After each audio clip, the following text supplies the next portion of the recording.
ஆண்டு 3000. ஒரு காலப்பயண மனிதன் பூமியில் தமிழக கடலோர நகரத்தில் பாழடைந்த 6 மாடி கட்டிடத்தில் ஒரு இளைஞன் ஜினோ போர் உடையில் அமர்ந்திருந்தான். அவனது முதுகில் ஒரு அரக்க கவச இறக்கை மற்றும் இரத்தப்போர் கத்தி பொருத்தப்பட்டிருந்தது. அவன் அந்த மாடியின் விளிம்பில் அமைதியாக அமர்ந்திருந்தான். அந்த நேரத்தில் அவன் காணும் வானம் பிரகாசமாகவும் அவன் மீது வீசும் காற்று புத்துணர்ச்சி அளிக்கும் விதமாகவும் இருந்தது. இருப்பினும் அந்த பாழடைந்த மற்றும் வெறிச்சோடிய நகரத்தில் அமைதி மட்டுமே இருந்தது. எப்போதாவது இதயத்தை கிழிக்கும் அலறல் சத்தங்கள், மக்களின் மரண ஓலம் ஆங்காங்கே அவனுக்கு கேட்டது. அந்த நபர் பூமியைச் சேர்ந்தவர் அல்ல. ஆனால் அவன் கொண்டு வந்த பொருள் இந்த பூமியின் தலைவிதியையே தலைகீழாக மாற்றக்கூடியதாக இருந்தது. அது மாற்றியும் விட்டது. அவன் யார், எங்கிருந்து வந்தான், என்ன எடுத்து வந்தான் என்பது யாருக்கும் தெரியவில்லை.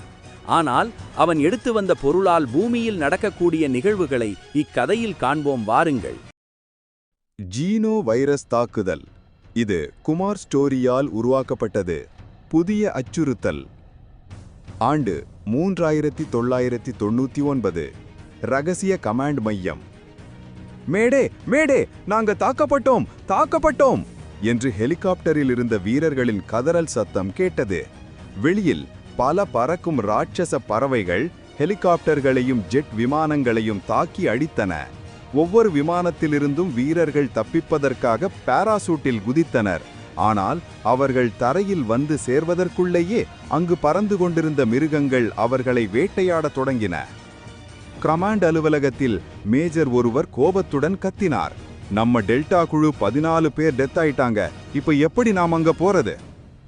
நான் சொல்றத தப்பா நிரூபிக்காதீங்க சார். 2 வருஷமா நாம் போராடுகிறோம். அந்த இடத்தை நம்மளால நெருங்க முடியல.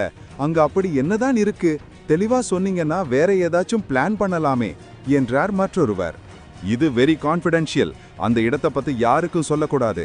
நான் சொல்றத மட்டும் நீ செய் என்று கூறிவிட்டு கமாண்டர் கட் செய்தார். பிறகு அவர் போனை எடுத்து ஜனாதிபதிக்கு அழைத்தார். எங்களால் அந்த இடத்தை நெருங்க முடியல. இதோட 14 குழு அனுப்பிட்டேன். 14 குழுவுமே அழிஞ்சு போனது என்றார். வேற என்னதான் வழி? எப்படி அந்த இடத்துக்கு போறது? வேற ஏதாவது வழி இல்லையா என்று ஜனாதிபதி கோபமாக கூறினார். சார், எனக்கு நீங்க அணு ஆயுதத்தை பயன்படுத்த பர்மிஷன் கொடுக்கணும் என்றார் கமாண்ட் அதிகாரி. எதுக்கு அதை நீ கேட்கிற என்று கேட்டார் ஜனாதிபதி. இல்ல சார், அந்த இடத்தை நாம மொத்தமா அணுகுண்டு போட்டு அழிச்சிட்டோம்னா அதுக்கப்புறம் எந்த பிரச்சனையும் வராது என்றான் கமாண்டர். அதை கேட்ட ஜனாதிபதி, இல்லை கமாண்டர், அங்கு இருக்கிற பொருள் என்னன்னு தெரியாம நாம அதை அழிக்க கூடாது. அது பூமிக்கு வந்த உடனே இவ்வளவு பெரிய மாற்றங்களை ஏற்படுத்தி இருக்கு. அது பூமிக்குள்ள விழுந்து 4 வருஷத்திலேயே இவ்வளவு மிருகங்கள் இவ்வாறு அசுரத்தனமாக வளர்ந்திருக்கு. இப்ப நாம அதை மொத்தமா அணுகுண்டு வச்சு அழிக்க முயற்சி செஞ்சா அது மிகப்பெரிய பாதிப்புக்கு கொண்டு போய் விட்டுவிடும். அது இந்த உலகத்தையே அழிக்கிற அளவுக்கு மனித இனத்தை கூட்டிச் சென்று பலி என் மேல வந்துவிடும். நான் அதுக்கு ஒத்துக்கவே மாட்டேன். இல்ல சார், நமக்கு வேற வழி இல்லை. அங்க நம்ம ஆளுங்களை எவ்வளவு பேரை அழிப்பினாலும் நெருங்க விடாமல் அங்க பறக்கும் பறவைகள் அழிச்சிடுது. அது மட்டும் இல்லாம தரை வழியா போனா கூட தரை வழியில் இருக்கிற மிருகங்களும் இப்போ அசுர வளர்ச்சி அடையுது. அப்படி என்னதான் அங்கு இருக்குன்னு நாம தெரிஞ்சுக்க முயற்சி எடுக்கும் ஒவ்வொரு நிமிடமும் எதிர்ப்புறத்தில் இருக்கும் விலங்குகளின் அட்டகாசம் அசுரத்தனமா மாறுது. இப்படியே போய்கிட்டு இருந்தா நம்மளோட தொழில்நுட்பத்தால் அவர்களை கட்டுப்படுத்த முடியாது. அவங்களால நம்ம கட்டுப்படுத்தப்படுவோம் என்றான். சரி, இப்ப என்னதான் செய்யலாம்? அணு ஆயுதத்தை பயன்படுத்தலாம் தானே சொல்ற என்றான் ஜனாதிபதி. ஆமா சார், அணு ஆயுதம் இருக்கிற சூட்டுக்கு எந்த ஒரு பொருளுமே தாக்குப்பிடிக்க முடியாது. இப்ப எனக்கு தெரிஞ்சு அங்கு வேற்று கிரக கப்பல் அல்லது அது சார்ந்து ஏதாவது பொருள் தான் அந்த இடத்துல இருக்கணும். அதிலிருந்து பரவக்கூடிய வைரஸ்ல தான் இதெல்லாம் மாறுபடுது. நம்ம அதை அழிக்க ஒரு ஹைட்ரஜன் அணுகுண்டு அங்க போட்டா எல்லாத்தையும் கிளியர் பண்ணிடலாம் என்றான். வெயிட், 30 நிமிஷம் காத்திரு என்று கூறிவிட்டு ஜனாதிபதி போனை கட் செய்தார். பிறகு ஜனாதிபதி அனைத்து நாட்டு தலைவர்களிடம் பேச்சுவார்த்தை நடத்தினார். அனைத்து நாடுகளும் ஒருமனதாக ஒப்புக்கொண்டன. உடனே ஜனாதிபதி, ஓகே, நீ டார்கெட் பண்ணிட்டு சொல்லு, நாங்க லான்ச் பண்ணிடுவோம் என்றார். ஓகே சார், நாங்க டார்கெட் பண்ணிட்டு இன்ஃபார்ம் பண்றோம் என்று கூறினார் கமாண்டர். அங்கிருந்த சக ஊழியர்களை பார்த்து, சரி, சேட்டிலைட் விஷன் மூலமா அந்த இடத்தை பார்க்க முடிஞ்சதா இல்லையா என்று கேட்டார். இல்லை சார், நமக்கு ஏதோ ஒரு மேக்னெட்டிக் ஃபீல்டு இடையூறா இருக்கு. அதனால நம்ம அங்க என்ன நடக்குதுன்றதை தெளிவா பார்க்க முடியல என்றனர். சரி, குத்து மதிப்பா அந்த இடத்தை லாக் பண்ணுங்க என்றான். சார், ஒருவேளை அங்கு மக்கள் இன்னும் உயிரோடு வாழ்ந்தால் என்றான் ஒருவன். அங்கு எவ்வளவு பயங்கரமான மிருகங்கள் இருக்கு. அந்த இடத்துல மக்கள் எப்படி உயிர் வாழ முடியும் ஏற்கனவே 4 வருஷம் ஆயிடுச்சு. 4 வருஷமா அவங்க உணவில்லாம உடை இல்லாம உயிரோடு இருப்பாங்களா என்று சத்தமாக மேஜர் கூற வேறு வழியில்லாமல் அந்த இடத்தை லாக் செய்தனர். அந்த மேஜர் மீண்டும் கமாண்டை பார்த்து ஓகே என்று கை காட்ட பிரசிடென்ட்டுக்கு ஃபோன் செய்து, சார் லாக் பண்ணியாச்சு, நீங்க லான்ச் பண்ணலாம், ப்ரொசீட் பண்ணுங்க என்றார். உடனே பிரசிடென்ட் அனைவரையும் பார்த்து தலையாட்டிவிட்டு தன்னிடம் இருந்த மீசை லான்ச் கோடை அந்த அணு ஆயுத லான்ச்சிங் பெட்டியில் உள் செருகினார். பிறகு அவர் ஒரு பட்டனை அழுத்த திடீரென ஒரு இடத்திலிருந்து சீறி பாய்ந்து கொண்டு ஹைட்ரஜன் அணுகுண்டு வானத்தை நோக்கி சென்றது. பிறகு மேஜர், சார் மெசேஜ் வந்துருச்சு, மெசேஜ் லாக் ஆயிடுச்சு, இன்னும் 2 நிமிஷத்துல அந்த இடத்தை நம்ம அழிச்சிருவோம் என்று இவர்கள் கூறிக்கொண்டிருக்கும் போதே இவர்கள் லாக் செய்த இடத்தில் நிலநடுக்கம் ஏற்படுவது போல் நிலம் பிளக்க ஆரம்பித்தது. என்னாச்சு, அங்கு என்ன நடக்குது இந்த நேரத்துல என்று கேட்க அந்த தரை பிளந்து கொண்டு ஒரு 100 அடிக்கு மேல் இருக்கும் நாகம் வெளியில் தோன்றியது. அதை பார்த்து அனைவருமே அதிர்ந்தனர். இவ்வளவு பெரிய மிருகம் அங்கு இருக்கா? அப்போது அந்த கமாண்ட், ஒன்றும் கவலைப்படாதே, நம்ம அனுப்புற ஹைட்ரஜன் பாம் அங்கு இருக்கிறதை ஈஸியா தாக்கிடும் என்று கூறினான். அந்த நாகம் அந்த இடத்தில் இருந்து மனிதர்கள் வாழும் இடத்தை நோக்கி நகர ஆரம்பித்தது. அதே நேரம் மனிதர்கள் அனுப்பிய வெடிகுண்டு அந்த நாகத்தை நோக்கி சென்றது.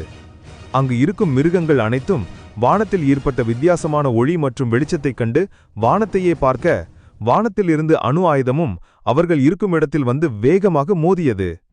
பூ என்ற சத்தம் காதை கிழிக்கும் அளவிற்கு கேட்டது. அப்போது ஏற்பட்ட வெடிசத்தத்தில் அந்த இடமே நடுங்கியது.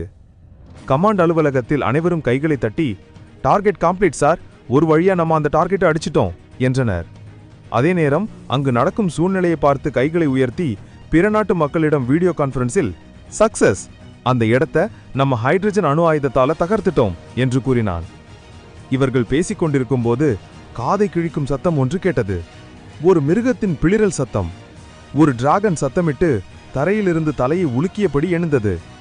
அதை பார்த்து அனைவரும் அதிர்ந்தனர். இவ்வளவு பெரிய மிருகம் அங்கு இருக்கா? அப்போது அந்த கமாண்ட், ஒன்றும் கவலைப்படாதே, நம்ம அனுப்புற ஹைட்ரஜன் பாம் அங்கு இருக்கிறதை ஈஸியா தாக்கிடும் என்று கூறினான். அந்த நாகம் அந்த இடத்திலிருந்து மனிதர்கள் வாழும் இடத்தை நோக்கி நகர ஆரம்பித்தது. அதே நேரம் மனிதர்கள் அனுப்பிய வெடிகுண்டு அந்த நாகத்தை நோக்கி சென்றது. அங்கு இருக்கும் மிருகங்கள் அனைத்தும் வானத்தில் ஏற்பட்ட வித்தியாசமான ஒளி மற்றும் வெளிச்சத்தைக் கண்டு வானத்தையே பார்க்க, வானத்தில் இருந்து அணு ஆயுதமும் அவர்கள் இருக்கும் இடத்தில் வந்து வேகமாக மோதியது. பூ என்ற சத்தம் காதை கிழிக்கும் அளவிற்கு கேட்டது. அப்போது ஏற்பட்ட வெடி சத்தத்தில் அந்த இடமே நடுங்கியது. கமாண்ட் அலுவலகத்தில் அனைவரும் கைகளை தட்டி, டார்கெட் கம்ப்ளீட் சார், ஒரு வழியா நம்ம அந்த டார்கெட்டை அடிச்சிட்டோம் என்றனர். அதே நேரம் அங்கு நடக்கும் சூழ்நிலையை பார்த்து கைகளை உயர்த்தி பிற நாட்டு மக்களிடம் வீடியோ கான்ஃபரன்ஸில், சக்சஸ், அந்த இடத்தை நம்ம ஹைட்ரஜன் அணு ஆயுதத்தால தகர்த்துட்டோம் என்று கூறினான். இவர்கள் பேசிக் கொண்டிருக்கும் போது காதை கிழிக்கும் சத்தம் ஒன்று கேட்டது. ஒரு மிருகத்தின் பிளிரல் சத்தம். ஒரு டிராகன் சத்தமிட்டு தரையிலிருந்து தலையை உலுக்கியபடி எழுந்தது. அதை பார்த்து அனைவரும் அதிர்ந்தனர். அணு ஆயுதத்தில் இருந்தே இந்த விலங்குகள் தப்பித்து விட்டதா என்று யாராலும் அதை நம்ப முடியவில்லை. அதே நேரம் அணு ஆயுதம் வெடித்த அடுத்த நொடியே உலகம் முழுக்க ஒரு நீல நிற ஒளி அலைவரிசை போல் உலகம் முழுவதும் சென்றடைந்தது. இந்தியா, ரஷ்யா, சீனா, ஐரோப்பா, சவுத் ஆப்பிரிக்கா, அமெரிக்கா, அண்டார்டிகா என 7 கண்டங்களிலும் அந்த நீல நிற வெளிச்சம் பரவியது. ஆனால் அது என்ன வெளிச்சம் என்னவென்று யாருக்கும் புரியவில்லை. அங்கு ஏற்பட்ட பாதிப்பு இங்கு ஏற்பட்டிருக்கலாம் என்று எண்ணினர். இருப்பினும் மிருகங்களுக்கு எதுவும் ஏற்படாததைக் கண்டு அனைவரும் பயத்துடனும் நடுக்கத்துடனும் காணப்பட்டனர். இப்ப என்ன செய்யறது என்று மேஜர் கமாண்டரிடம் கேட்க, கமாண்டர் குனிந்து, இதுக்கப்புறம் என்ன செய்யறதுன்னு எனக்கும் தெரியல, நம்ம கிட்ட இருக்கிற அணு ஆயுதத்தை வச்சு தாக்குனப்போவும் அது இன்னும் உயிரோட இருக்குன்னா என்ன பண்றது என்பது போல அவர் ஒன்றும் புரியாமல் தலையை குனிந்து நின்றார். சில நாட்கள் சென்றன. ஆங்காங்கே மிருகங்களின் வேட்டையாடலும் கொலைகளும் அதிகரித்தன. மக்கள் ஆங்காங்கே தங்களை காப்பாற்றிக் கொள்ள பதுங்கினார். உலக நாடுகள் என்ன செய்வது என்று தெரியாமல் அபாய நிலையை அமல்படுத்தின. அவர்கள் தங்களை பாதுகாத்துக் கொள்ளுமாறு கூறினார்கள். இருக்கும் இளைஞர்கள், முதியவர்கள் என அனைவரையுமே இராணுவத்திற்கு சேர்க்கத் தொடங்கினார். உலக நாடுகள் அனைத்தும் சிறிது சிறிதாக வேட்டையாடப்பட்டன. நாடுகள் அழியத் தொடங்கின. அந்த மிருகங்கள் கடைசியாக 5 பெரும் நாடுகள் மட்டும் நிலைத்து நின்று போராடத் தொடங்கின. இந்தியா, சீனா, ரஷ்யா, ஐரோப்பா, அமெரிக்கா ஆகிய 5 நாடுகளும், சவுத் ஆப்பிரிக்கா, நார்த் ஆப்பிரிக்கா என ஆப்பிரிக்க நாடுகள் அனைத்தும் முழுமையாக மிருகங்களின் கட்டுப்பாட்டிற்கு சென்றது. அங்கு இருக்கும் மக்கள் காடுகளில் ஒளிந்து வாழத் தொடங்கினர். 2-3 வருடங்கள் ஓடின. அந்த பாதிப்பிலிருந்து 4 வருடங்களுக்கு பிறகு பிறக்கும் குழந்தைகளில் சில மாற்றங்கள் தெரியத் தொடங்கின. பிறக்கும் சில குழந்தைகள் அழாமல் இருந்தன. சில குழந்தைகள் உடல் மின்னியது. அதேபோல் பல குழந்தைகளின் உடல்நிலையில் சற்று மாறுபாடு ஏற்படத் தொடங்கியது. அங்கு இருக்கும் மக்களுக்கு ஒன்றும் புரியவில்லை. பல பரிசோதனைகள் செய்ய தொடங்கினார். அப்போதுதான் ஒரு மருத்துவர் கூறினார், இது எனக்கு தெரிந்து அந்த மிருகங்கள் பாதிக்கப்பட்ட அதே வைரஸாக இருக்கக்கூடும் என்றார்.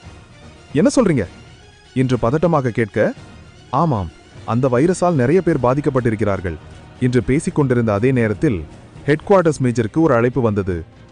சார், உடனே வாங்க, நம்மளோட டெல்டா 65 ஒரு உடலை கண்டுபிடிச்சிருக்கு என்றனர். என்ன சொல்றீங்க என்று கேட்க, ஆமா சார், நம்மளோட மிஷன் டெல்டா 65 குழு ஒரு உடலை கண்டுபிடிச்சிருக்காங்க. அது பார்க்கிறதுக்கு மர்மமாகவும் அதே நேரம் பயமாகவும் இருக்கு என்றனர். தொடரும்.